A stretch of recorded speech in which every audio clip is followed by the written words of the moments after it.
नमस्कार, दिल से दिल तक हेल्दी हार्ट टॉक शो पर आप सभी का स्वागत है। आपके साथ मैं हूं जिया शर्मा।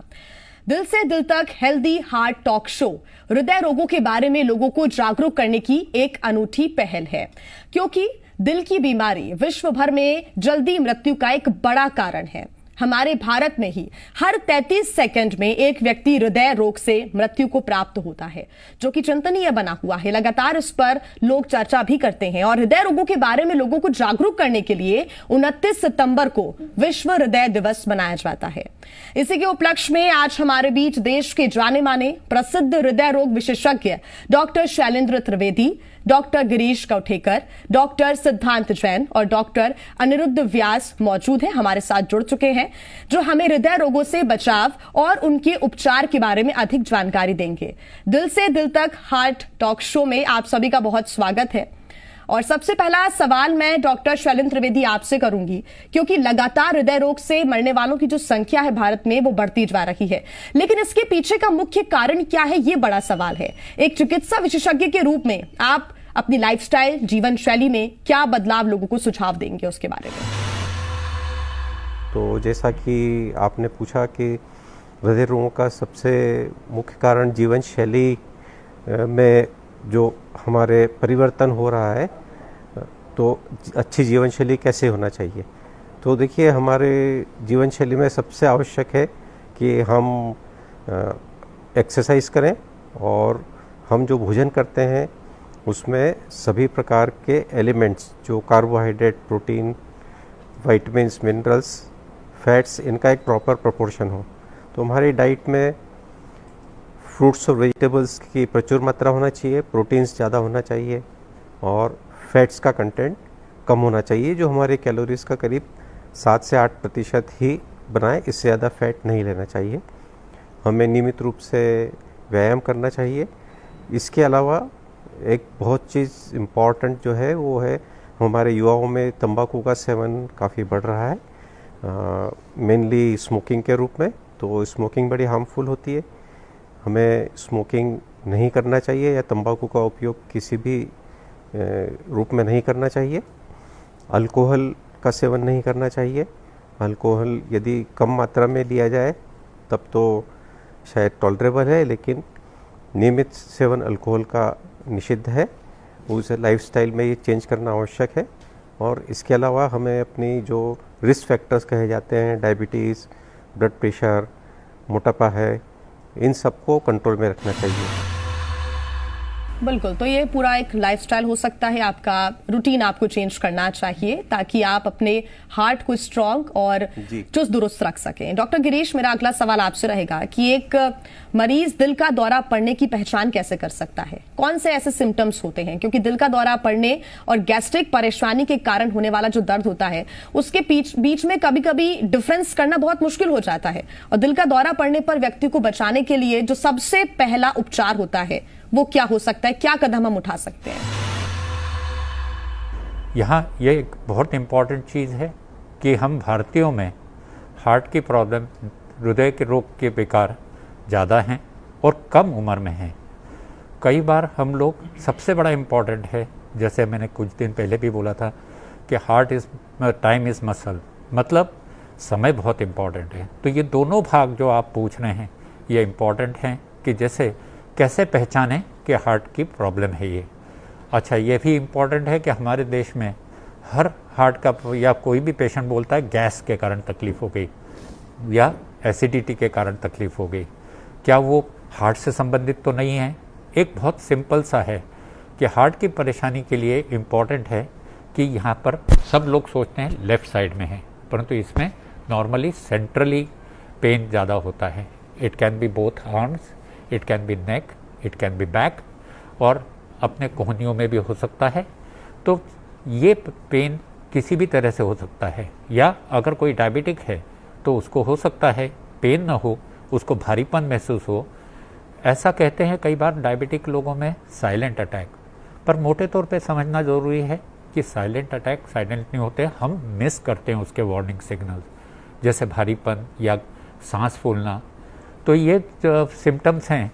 दूसरा भाग कि अगर किसी को हार्ट की प्रॉब्लम है तो उसको क्या करना चाहिए। सबसे पहला, उसको आराम देना है, उसको लेटा देना है या बैठा देना है और खुली हवा देना है, good fresh air. And second, अगर वो हार्ट का बीमार है तो उसको ज़बान के नीचे नाइट्रेट की गोली देना चाहिए। यहाँ पर याद रखें कि अपने पास में उन्हीं अस्पतालों को पहले से चिन्हित करके रखें जहाँ पर हार्ट की सुविधाएं हो, कम से कम आईसीयू हो। बिल्कुल डॉक्टर गिरीश, प्राथमिक तौर पर क्या कदम उठाने चाहिए ये आपने बताया, और साथ ही प्राथमिक तौर पर क्या उपचार हम कर सकते हैं ये भी आपने बताया। साथ ही ये बहुत ज़रूरी था जानना दर्शकों के लिए कि आखिर गैस्ट्रिक पेन और हार्ट पेन में आखिर क्या डिफरेंसेस होते हैं और उसके लिए हम क्या अलग अलग उपचार कर सकते हैं। एक और कंफ्यूजन रहती है लोगों में, डॉक्टर सिद्धांत से मैं वो पूछूंगी, क्योंकि लोगों का ऐसा मानना है कि एंजियोग्राफी करने के बाद आमतौर पर मरीज से ये भी कहा जाता है कि आप अपनी एंजियोप्लास्टी करा लीजिए। क्या ये वाकई एक फैक्ट है? एंजियोप्लास्टी और एंजियोग्राफी में आखिर क्या डिफरेंसेस होते हैं? लोगों को बहुत कम जानकारी होती है, और आप ये कैसे तय कर सकते हैं कि मरीज को एंजियोप्लास्टी या फिर बाईपास की जरूरत है भी या फिर नहीं? जी, बहुत ही अच्छा सवाल है। एंजियोग्राफी जो होती है वो हार्ट की जो आर्टरीज होती है, धमनियां होती है, उनमें रुकावट के लिए करी जाने वाली जांच होती है, और एंजियोप्लास्टी जो होता है वो जांच का इलाज होता है। तो एंजियोग्राफी जांच में मरीज के हृदय की 3-4 जो आर्टरीज होती है उसका पिक्चर लिया जाता है, और ये बहुत बार देखा गया है कि मरीजों को लगता है कि एंजियोग्राफी हमारी डॉक्टर करेंगे, जो आपका कहना है सही है, उन्हें लगता है फिर बाईपास सर्जरी एंजियोप्लास्टी की सलाह देंगे। इसका कारण क्या है? देखिए, एंजियोग्राफी में जो रिपोर्ट निकलती है, जो बीमारी निकलती है, उसके आगे जो सलाह देनी है, उसके लिए हम लोगों को मार्गदर्शिका, जिन्हें गाइडलाइंस कहते हैं, ऑल ओवर वर्ल्ड काफी क्लियर है। किसी मेन धमनी में यदि 70% से ज्यादा ब्लॉकेज है या खून के थक्के जमे हुए हैं जिससे कि मरीज को नुकसान होने की संभावना है, तो उसे एंजियोप्लास्टी या बाईपास करने की सलाह दी जाती है। और इसमें मरीजों को जब सलाह देते हैं तो मरीज की हार्ट की पंपिंग, उसकी प्रेजेंट कंडीशन, मरीज को हार्ट अटैक आया है या आने की संभावना, ये सब ध्यान में रख के सलाह दी जाती है। अब ऐसा क्यों होता है कि मरीजों को लगता है कि जब भी एंजियोग्राफी होती है तो हमें बाईपास या एंजियोप्लास्टी की सलाह देते हैं? उसका कारण समझना बहुत जरूरी है। एंजियोग्राफी की जांच हम लोग, हमारे मरीज कराते कब है? नॉर्मल प्रक्रिया में यदि किसी को हल्की फुल्की तकलीफ है, उसकी रूटीन चेकअप में, ट्रेडमिल टेस्ट में, स्ट्रेस टेस्ट में यदि हार्ट के ब्लॉकेज का डाउट आ रहा है, उसको एंजियोग्राफी कराने की सलाह देंगे तो अधिकतर लोग एंजियोग्राफी को अवॉइड करते हैं। एंजियोग्राफी को कब कराते हैं? जब उनको हृदयाघात होता है, हार्ट अटैक आ जाता है, या उनके हार्ट की पंपिंग काफी कम होकर उनकी बीमारी बिल्कुल अंतिम स्टेज में पहुंच जाती है, तब हम एंजियोग्राफी कराने जाते हैं। और ऑब्वियसली यदि एंड स्टेज में एंजियोग्राफी कराएंगे तो ब्लॉकेजेस ज्यादा निकलेंगे, और ब्लॉकेजेस ज्यादा निकलेंगे तो उनके इलाज के लिए आपको एंजियोप्लास्टी या बाईपास कराने की सलाह डॉक्टर को जरूरी होगी तो वो देंगे। एंजियोग्राफी में हम कैसे डिसाइड करते हैं? उसके बहुत सारे तरीके हैं। एंजियोग्राफी देख के यदि 70% से ज्यादा ब्लॉकेज आपको दिख रहा है तो आप सलाह देते हैं। इसके अलावा और बहुत से तरीके होते हैं। FFR करके जांच होती है, इंट्रावस्कुलर अल्ट्रासाउंड होता है आईवर्स, या इंट्रावस्कुलर CT OCT करके जांचें होती है, जिसको देख के समझ के डॉक्टर अपने अनुभव के आधार पर और जो इंटरनेशनल गाइडलाइंस है, मार्गदर्शिका, उस हिसाब से सलाह देते हैं। पूरी रिपोर्ट हमेशा पेशेंट के पास रहती है, एंजियोग्राफी की CD पेशेंट को मिलती है, रिकॉर्डिंग मिलती है, तो सलाह तो हमेशा सही दी जाती है। पर होता यह है कि मरीज सही टाइम पे एंजियोग्राफी कराने आता ही नहीं है। हमेशा आप लेट स्टेज में, हार्ट अटैक के बाद या बिल्कुल एंड स्टेज में आते हैं तो ऑब्वियसली बीमारी ज्यादा निकलती है, और बीमारी ज्यादा निकलती है तो बाईपास या एंजियोप्लास्टी की सलाह देते हैं, तो मरीजों को लगता है कि एंजियोग्राफी हुई तो हमारी एंजियोप्लास्टी या बाईपास हो गया। तो उसका कारण हमको समझना जरूरी है।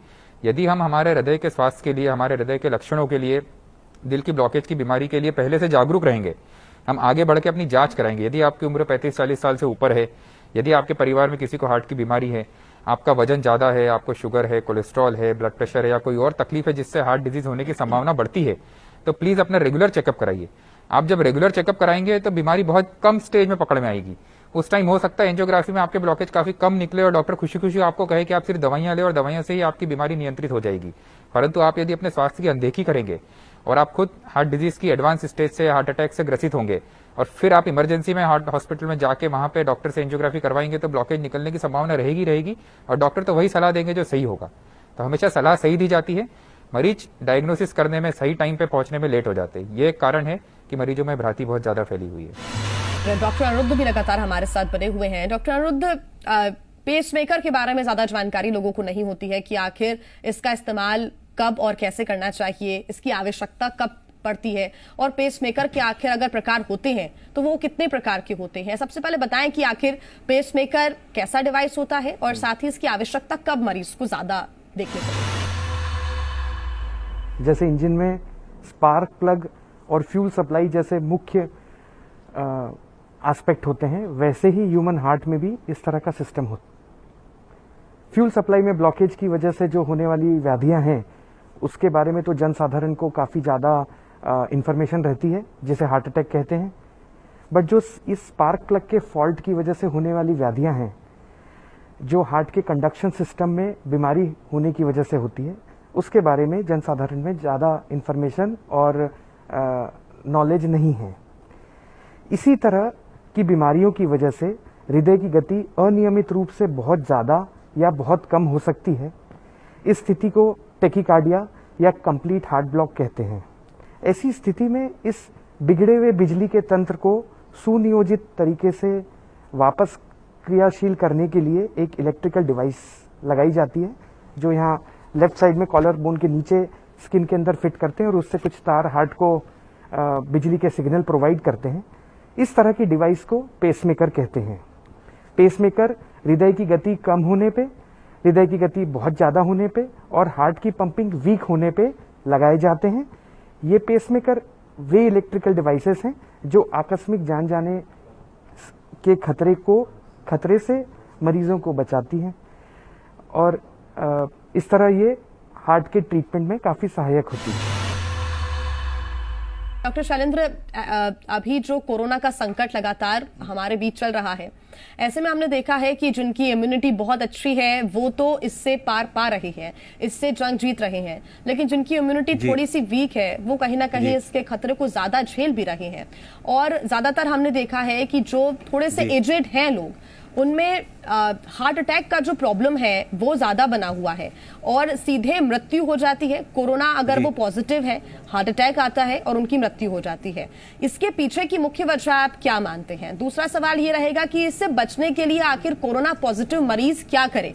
अगर वो हार्ट पेशेंट है या फिर उसको दिल से जुड़ी हुई कुछ बीमारियां हैं, तो फिर वो कोरोना पॉजिटिव होने के बाद क्या कर सकता है? ये इस समय के जो सर्कमस्टांसेस हैं उसके लिए आपने बड़ा एप्रोप्रिएट क्वेश्चन पूछा है। और पहले तो ये मैं बता दूं आपको कि कोरोना के कारण करीब 10 से 15% लोगों में, जिनको यदि हार्ट के प्रॉब्लम पहले नहीं है तो भी करीब 10 से 15% लोगों में हार्ट का प्रॉब्लम हो सकता है। वो हार्ट की मसल के इन्फ्लेमेशन के रूप में होता है, मायोकार्डाइटिस हम जिसे बोलते हैं। और इसके अलावा जिन लोगों को ऑलरेडी हार्ट की तकलीफ़ है, जो नॉन हार्ट पेशेंट्स हैं, उनको एक्स्ट्रा प्रिकॉशन लेने की ज़रूरत है, क्योंकि यह देखा गया है कि जिन लोगों को डायबिटीज़ है, हार्ट अटैक है, उन लोगों को यदि पहले हो चुका है तो ऐसे लोगों को, पर्टिकुलरली एल्डरली लोगों को, कोरोना के समय इससे रिलेटेड कॉम्प्लिकेशंस होने की संभावना और मृत्यु का कारण भी हार्ट की प्रॉब्लम हो सकती है। इसलिए जो प्रिकॉशन लेने का जहाँ तक सवाल है, जो शायद हर चैनल पर, हर रेडियो में, हर पेपर में यह प्रिंट हो रहा है या सुनाया जा रहा है कि हमें सोशल डिस्टेंसिंग मेंटेन करना चाहिए, सैनिटाइजेशन का प्रॉपर उपयोग करना चाहिए, मास्क का उपयोग करना चाहिए। यही प्रिकॉशंस हैं जो एक हार्ट के पेशेंट को भी लेनी है और जो एक हार्ट का पेशेंट नहीं है उसको भी लेनी है। बिल्कुल। डॉक्टर गिरीश, मेरा सवाल आपसे रहेगा, क्योंकि कोरोना का संकट चल रहा है, ऐसे में तमाम जो बीमारियां हैं उनके उपचार में भी हमने बदलाव देखे हैं और लोगों की लाइफस्टाइल में तक बदलाव काफी हद तक आ गया है। तो क्या कोरोना पॉजिटिव मरीज में हार्ट अटैक के उपचार में भी क्या कोई बदलाव आया है? कोई संशोधन देखने को मिला है? कोई एक्स्ट्रा प्रिकॉशंस लेने की बात कही जाती है?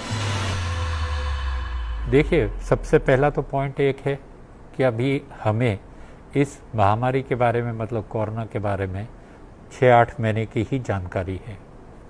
आई ऑलवेज से कि ये पेंडेमिक इसलिए है, महामारी इसलिए है कि इसके बारे में पूरी जानकारी हम लोगों को या साइंस को उतना नहीं है।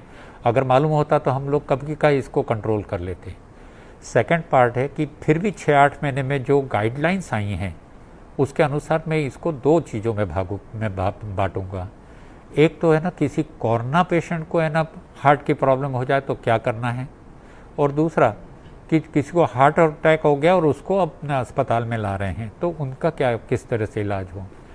दोनों का डिनोमिनेटर इज सेम, एक ही बेसिक तथ्य है कि हम लोगों को ये मान के चलना है ये पेशेंट जिसकी जांच नहीं हुई है वो कोरोना पॉजिटिव है, क्योंकि जिस तरह से ये महामारी इतनी फैली हुई है तो उसको मान के चलना है। तो यहाँ पर इम्पॉर्टेंट है कि अगेन इम्पॉर्टेंट है कि हम किसी भी हार्ट अटैक में या किसी भी हार्ट की प्रॉब्लम में रिस्क स्ट्रैटिफिकेशन करते हैं, मतलब उस पेशेंट को कितनी बीमारी की सिवियरिटी है। इसका तात्पर्य यह है, बहुत सारे टेस्ट हैं जिससे कि ना इको का ECG, इको, एज, डायबिटीज़ वगैरह, उसका हार्ट का पंपिंग कितना है, बहुत सारे फैक्टर्स हैं, ट्रोपोनिन लेवल्स होते हैं, इन चीज़ों से रिस्क स्ट्रैटिफिकेशन होता है। अभी एक इम्पॉर्टेंट फैक्टर है कि अगर लो रिस्क है तो उस पेशेंट को कंजर्वेटिव मतलब दवाओं पे ज़्यादा मेंटेन करना ज़रूरी है, और अगर वो मॉडरेट रिस्क है तो उसको ऑब्जर्वेशन में रखें। अगर उसकी हालत बिगड़ती है तो उसको बहुत एग्रेसिव करें। और लास्ट है कि कोई नेचुरली कि कोई बहुत हाई रिस्क पेशेंट है तो उसको पूरा ट्रीटमेंट दिया जा रहा है अभी, मतलब जैसे डॉक्टर सिद्धांत जैन ने बताया, एंजियोग्राफी, एंजियोप्लास्टी, बाईपास, ये सब हो रहे हैं। पर नेचुरली आप भी समझ सकते हैं कि अगर उसको हार्ट की प्रॉब्लम है, उसको कोरोना का प्रॉब्लम है या कोरोना सस्पेक्ट है, उस कंडीशन में अगर कोई भी प्रोसीजर करते, कोई भी इन्फेक्टेड पेशेंट में करते हैं तो it is a high risk for him also, and not only in case he is, वो पेशेंट है ना अगर कोरोना पॉजिटिव है तो वो है ना हेल्थ केयर वर्कर्स को भी इन्फेक्ट कर सकता है। तो उनको कम से कम हम लोगों को एक्सपोज करना है, जल्द से जल्द उसको इलाज करके घर भेजना है। बिल्कुल, और क्योंकि हमने हमेशा देखा है कि कई बार ऐसी जब भी दिक्कतें होती हैं तो ऑनलाइन डॉक्टर शॉपिंग बहुत की जाती है, इंटरनेट पर दवाओं को देखा जाता है। डॉक्टर सिद्धांत से भी मेरा ट्रीटमेंट को लेकर ही एक सवाल होगा कि ऐसी कोई एंटी हाइपरटेंसिव दवा जो कोरोना काल में नहीं लेनी चाहिए, क्योंकि लोगों को अभी भी काफी भ्रांतियां हैं दवाओं को लेकर। मैंने जैसा कि कहा इंटरनेट पर देख लेते हैं, लेकिन ऐसी कोई एंटी हाइपरटेंसिव दवा जो नहीं लेनी चाहिए बिल्कुल भी? जी, आपका जो सवाल है एंटी हाइपरटेंसिव यानी ब्लड प्रेशर की मेडिसिन जो नहीं लेना चाहिए, सवाल बहुत वैलिड है, रिलेवेंट है, लेकिन इस सवाल को मैं थोड़ा बदलना चाहूंगा। आपका सवाल होना चाहिए कि क्या पेशेंट्स को अपनी ब्लड प्रेशर की मेडिसिन कम करना चाहिए या बदलना चाहिए या रोकना चाहिए? मेरा जवाब हुआ बिल्कुल नहीं। यदि कोई पेशेंट को ब्लड प्रेशर है, हाइपरटेंशन है और वो अपनी दवाइयां ले रहा है रेगुलर कोरोना के पहले से और उसका ब्लड प्रेशर अच्छा कंट्रोल है, तो कोरोना के खतरे को कम करने या ज्यादा करने के हिसाब से यदि आप इंटरनेट पे कहीं से कुछ गलत जानकारी लेते हैं, अपनी दवाइयों में बदलाव करते हैं, तो ये आपके लिए घातक हो सकता है। यदि आपको कोरोना का इन्फेक्शन भी होता है तो भी आपको अपनी ब्लड प्रेशर की दवाइयां कंटिन्यूअस लगातार चालू रखनी पड़ेगी। और देखा गया है कि कोरोना के जो पेशेंट है जिनको ऑलरेडी ब्लड प्रेशर था, उनमें ब्लड प्रेशर होने के कारण ही कोरोना का जो आउटकम है, जो परिणाम है, वो गंभीर निकलता है। रिस्क कोरोना में खराब परिणाम आने की या मौत की या कॉम्प्लिकेशन होने की रिस्क ब्लड प्रेशर के मरीजों में 2 से 3 गुना ज्यादा होती है। और कुछ न्यूज आई थी, आपका बिल्कुल सही कहना है, सोशल मीडिया पे या मीडिया में न्यूज आई थी कि कुछ दवाइयां होती है, जैसे कुछ पेशेंट्स जो ब्लड प्रेशर के लोसार्टान, टेल्मीसार्टान, रेमिप्रिल, इस तरह की दवाइयां लेते हैं। कुछ न्यूज आई थी कि दवाइयां, कोई न्यूज आई थी इसको रोक देना चाहिए या इसको बदलना चाहिए। ऐसा बिल्कुल भी नहीं है। अभी तक जितनी भी स्टडीज पिछले 6-8 महीने में हुई है, उसमें ब्लड प्रेशर की किसी भी दवाई को चेंज करने की कोई गाइडलाइन नहीं है। तो मेरा रिक्वेस्ट है सभी मरीजों से, सिर्फ ब्लड प्रेशर की नहीं, आपकी शुगर की, कोलेस्ट्रॉल की, आपकी ब्लड प्रेशर की, आपकी हार्ट की जो भी दवाइयां आप ले रहे हैं, प्लीज उनको नियमित लेते रहिए। अपने डॉक्टर को दिखाए बिना उसकी डोज कम ज्यादा मत करिए, उसको चेंज मत करिए, नहीं तो आप अभी इलाज में बहुत मुश्किल हो सकती है और कोरोना इन्फेक्शन के मैनेजमेंट में भी काफी तकलीफ आ सकती है। तो आपको अपनी सारी दवाइयां इनफैक्ट और ज्यादा रिलीजियस और ज्यादा सही तरीके से लेनी है और अपने ब्लड प्रेशर, कोलेस्ट्रॉल, शुगर सबको कंट्रोल करना है, बहुत बहुत जरूरी है। यही अपील भी हमारे लोगों से है कि कोई भी प्रिकॉशन या फिर वो कोई एक्स्ट्रा मेजर्स भी ले रहे हैं या फिर किसी प्रकार का कोई ट्रीटमेंट ले रहे हैं, दवाई ले रहे हैं, उसको बंद करना चाहते हैं या फिर उससे जो भी इफेक्ट्स उनके ऊपर हो रहे हैं, खुद बंद करने से पहले वो एक बार अपने डॉक्टर से जरूर जाकर सलाह लें। डॉक्टर अनिरुद्ध, मेरा सवाल अगला आपसे है कि टेली कंसल्टेशन के बारे में आपका क्या कहना है, क्या कहना चाहेंगे आप दर्शकों? इन दिनों टेली कंसल्टेशंस के 2 स्वरूप हैं। एक वो जो ज़्यादा व्यापक है और व्यर्थ है, एक वो जो कम व्यापक है बट महत्वपूर्ण है। जो ज़्यादा व्यापक और व्यर्थ है वो है जिसमें पेशेंट्स खुद अपने आप व्हाट्सएप से, फेसबुक से, गूगल से अपनी बीमारी से रिलेटेड इन्फॉर्मेशन निकाल के स्वयं अपना इलाज करने का प्रयत्न और प्रयास करते हैं, जिसके साथ उन्हें उससे कुछ फ़ायदा तो होता नहीं है, कई केसेस में नुकसान देखा गया है। जो कम व्यापक और महत्वपूर्ण है स्पेशली इस समय में, वो है डॉक्टर के साथ किया गया टेली कंसल्टेशन। वो वीडियो कॉल के माध्यम से, फ़ोन के माध्यम से किया जाता है। सोशल मीडिया की ताकत इतनी व्यापक है कि कोरोना काल में ही नहीं, पहले से ही कई पेशेंट्स हमें अपना ईसीजी करा के, मानो कोई पेशेंट है 600 किलोमीटर दूर बैठे हैं, छाती में दर्द हुआ तो स्वयं अपना ईसीजी करा के हमें फोटो खींच के व्हाट्सएप कर देते कि सर हमें छाती में दर्द हुआ था। इससे पहले कि हम बोले कि ईसीजी कराइए, वो तुरंत बोल देते हमने आपको ईसीजी करके व्हाट्सएप कर दिया। ये कम व्यापक है बट महत्वपूर्ण है, स्पेशली कोरोना काल में, क्योंकि इसमें ट्रांसपोर्ट और ट्रैवल अफेक्ट हुआ है। तो ज़्यादा जो रिमोट एरियाज में पेशेंट्स रहते हैं उनका ट्रैवल अफेक्ट हुआ है, इसलिए उन्हें आकस्मिक और इमीडिएट प्रॉम्प्ट मेडिकल ट्रीटमेंट में डिले होता है, जिससे कई सारे कॉम्प्लिकेशंस खड़े होते हैं।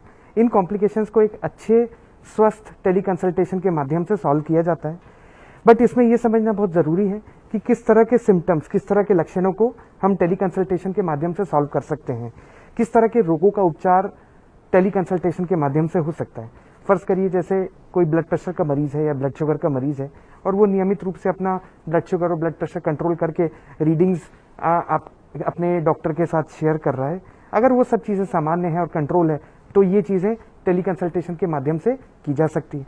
मानो किसी व्यक्ति को कुछ अनयूजुअल, अस्वाभाविक सिम्टम्स हो रहे हैं, जैसे छाती में दर्द, जैसे कि सांस फूलना, घबराहट होना, बेहोशी होना, इस तरह के सिम्टम्स अगर वो डॉक्टर के साथ फोन करके टेली कंसल्टेशन के माध्यम से सॉल्व करने का प्रयास करेगा तो उसमें डॉक्टर ज़्यादा कुछ नहीं कर सकता, क्योंकि इस तरह के सिम्टम्स को इवेल्युएट करने के लिए एक डिटेल साक्षात्कार आवश्यक है, एक डिटेल फिजिकल एग्जामिनेशन रिक्वायर्ड है, कई तरह की जांच रिक्वायर्ड है जैसे ईसीजी, एकोकार्डियोग्राम।